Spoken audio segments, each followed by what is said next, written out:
Hello, I am discussing about short questions in PSIR optional.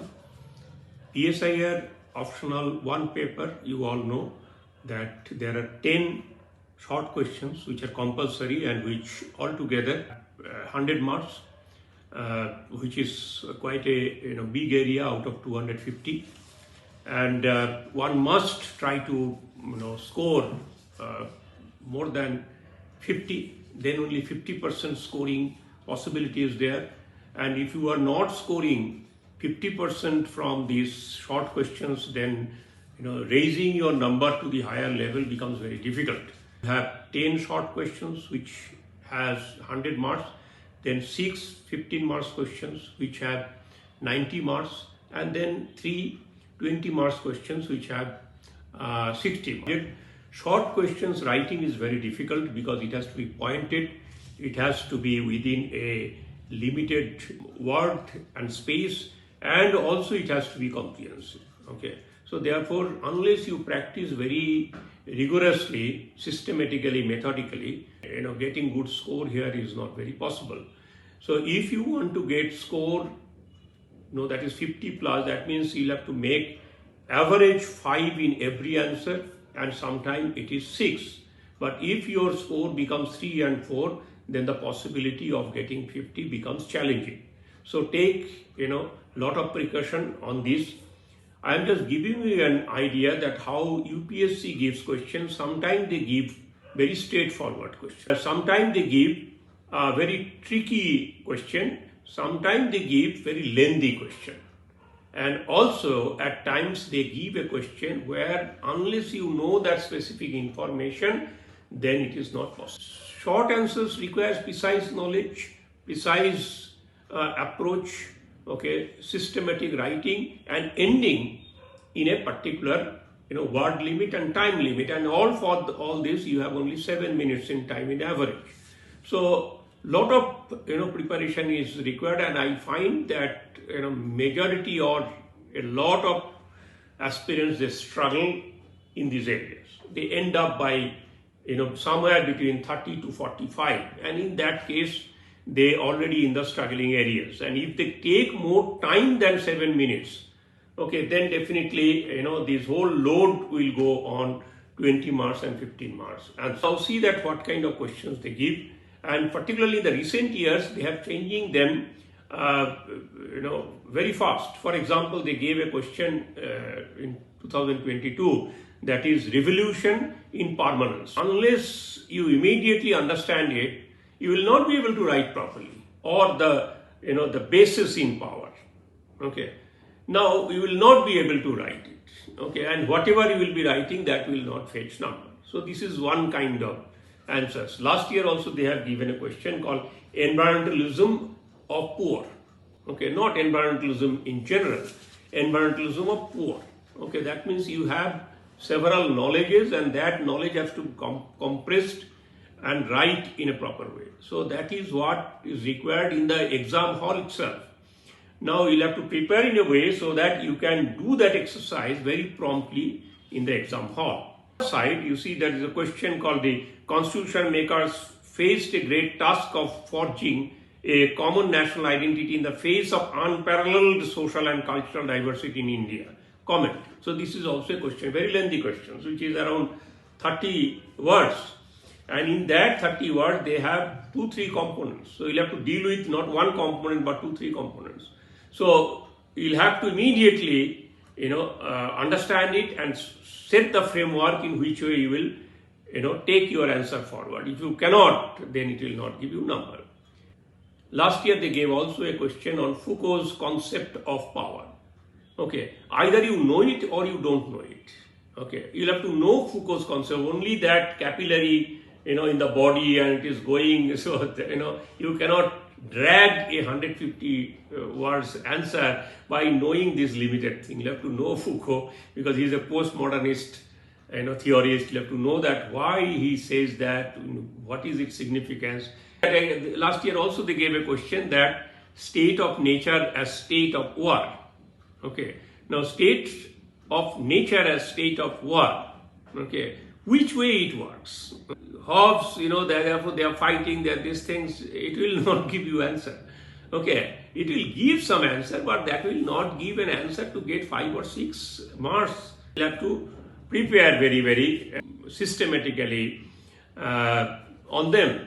Along with that, you'll have to also use citations here. Now, I find that citations, pattern of many of the aspirants is one size fits all. They have only 2 citations in their stock, and whether it is fitting or not, but they are just completing a formality, like a cook gives salt in every dishes, or that will show in a very casual attitude that you have not worked. You have to see whether really that works or not. And then because of similar kind of notes, similar kind of preparation, sometimes it looks so stereotyped. Everybody is writing almost the same way, so therefore you cannot create a competitive edge for you. Last year they gave another question, that is called district planning committee. Okay. Now district planning committee you have to know categorically. Okay. By guessing you cannot do it. Guessing does not do. So that means if somebody has a gap when he was reading grassroots democracy, okay, only 73rd and 74th amendment, 77, has said, but they have not gone through that what has been mentioned in 73rd and 74th amendment. There the DPC is covered. Okay. And district planning committee, there are several articles. Okay, there is no dearth of articles. So one should have that research and development kind of approach and aptitude. They also gave a question last year, imprint of the British Constitution on the Indian Constitution. Okay. Now imprint in what sense? Imprint in the sense of separation of power, imprint in the sense of democratic formation, imprint in the sense of what? Okay, so that means you'll have to give an optional paper dimension into that. Earlier, 2020, they gave a question on role of socialist. Now, socialist is not an uniform group; it's a diverse group. So, different people have different kind of idea about socialism, and that they experimented during freedom movement, or they championed that understanding different way, propagated that theory different way. Now you'll have to have clarity about the socialism. Otherwise, what you will do, you will just remain in the word socialism, socialist, socialist, socialist. But who are socialists? How they are doing? How they are different? That examiner will not understand. 2021, there is a question that is called historical process reach with constitutional antecedents. Historical process reach with constitutional antecedents. So it has 2 things. One is historical area, another is constitutional area. Now these 2 are parallel, movement. Okay, these 2 parallel movement has to be combined somewhere. Okay, then only the answer. And if you are not practiced this kind of combination earlier, then in the exam hall, if you think that you will do a masterly work, perhaps it is too idealistic. Similarly, they gave a question in 2022 that is on social contract. Okay, they said that Indian constitution is a social contract. Social contract theory is not one. There are 2, 3 social contract theory different people have given. Now, which way it is becoming social contract? It is only subscribing one of them or all of them, or it is generally championing the ethos of social contract. In 2022, they gave a question that how far is the National Commission for Backward Classes an empowered body? It is a body, and then it is how it is empowered body. It's not a very difficult question, but you'll have to establish that which way it is empowered. It is financially empowered, it is constitutionally empowered, its executive power is something different, which is making it, or empowering it. So you'll have to, know them a little categorically. Then only you will be able to answer. Another question is there that is called interstate council. That is called mechanism for settling interstate disputes. Now, immediately if you jump into interstate council, this is definitely correct, but it is only one component. So in India, it is not the only an exclusive component. There are other mechanism also. So only discussing about interstate council will not suffice the answer. In the last 2-3 years, I am seeing that either NCBC or Minority Commission or some other things are coming. Now, almost these commissions have one common pattern, and their composition is also almost similar but not exactly identical, and their function is also going in the almost same direction. So there is a scope to complete part of the answers very correctly. Second part, where you'll have to make very unique approach, focusing on that particular body's function and role, that part you'll have to take care of. So this is how I'm talking about, first paper 1, then paper 2. Same thing happens in paper 2 also. I think that questions are not that difficult, but you will have to immediately frame a proper way to answer that question. In 2020 they gave question on liberal democratic principle. Okay, now what does liberal democratic principle? You'll have to define it. That without defining it, if you discuss it, doesn't have much of strength.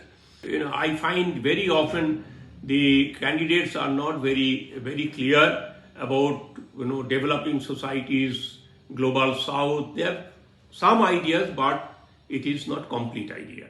Now in UPSC you should have complete idea to write a better answer. So there are global south, there are developing societies, there are advanced industrial society. You should have a much clear categorical idea about them. Then I think you'll be able to do. If you don't know developing society or country properly, then your answer will not be that good. In 2023 there is a very interesting question. What are the difficulties faced by a political theorist in comparing the states? Now, how a political theorist, what kind of problems, challenges a political theorist will face when he starts to or attempts to compare the functioning role of different political system or state. Okay, so we'll have to say one by one this theory and why that problem will come, why that constraint that person will face. So you'll have to say that way. Now, if you don't present it properly, because question is not difficult, but presentation definitely is it requires little planning, little thought. Okay, then the answer will score well. Sometimes the questions are very comfortable. Okay, and when you are getting comfortable question, very easy question, and then it becomes more challenging, which I always say, because then every good candidate can write a standard answer. And when every good candidate writes a standard answer, then that standard answer becomes an average answer, not a very good answer. So if to get an edge in the competition, you will have to go above that standard, or you'll have to make something different within the same standard. What I finally find that majority of the short questions require very good clarity and quick understanding and analyzing capacity, so that you know that where to focus upon. So make a planning properly so that you can get 50 to 60 marks. So last year there are 2 questions on South Asia. So very carefully you notice, one question is short questions. What are the reasons for lack of regionness in South Asia? That is one question. Another question, what do ethnic conflict and insurgencies continue to remain major impediments to regional cooperation in South Asia?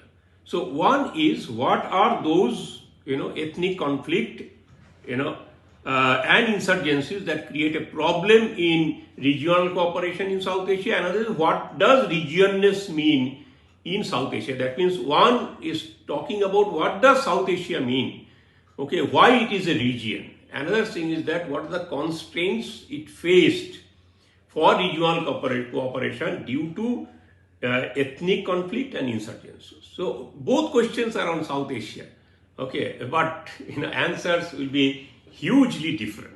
Okay, its structure, its content, its approach will be different. And never think that 5 to 6 will come so easily. Okay, so please take care of them. There is another question, 22, there is a question called discuss the role of public diplomacy in the enhancement of India's world standing. And 2023, what diplomatic steps India has taken to articulate the interest of global south. Now, if you don't know what does diplomacy mean, okay, then you don't know. And then whether diplomacy has singular meaning or not. Now, in the 22 question, they said public diplomacy. Okay. Now, is public diplomacy and diplomacy similar thing? Okay. Is public diplomacy and parliamentary democracy similar things? Okay. They are not similar. They are different.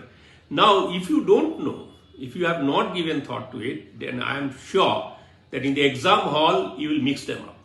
Okay, an examiner will not get from your answer whether you understand them or not. You will play with words, okay, and get some number, but that is definitely less than 5 or 6. But your target has to be always 5 and 6 to reach comfortably to 50% mark, that is 250 out of 500. Thank you very much. Take care of you.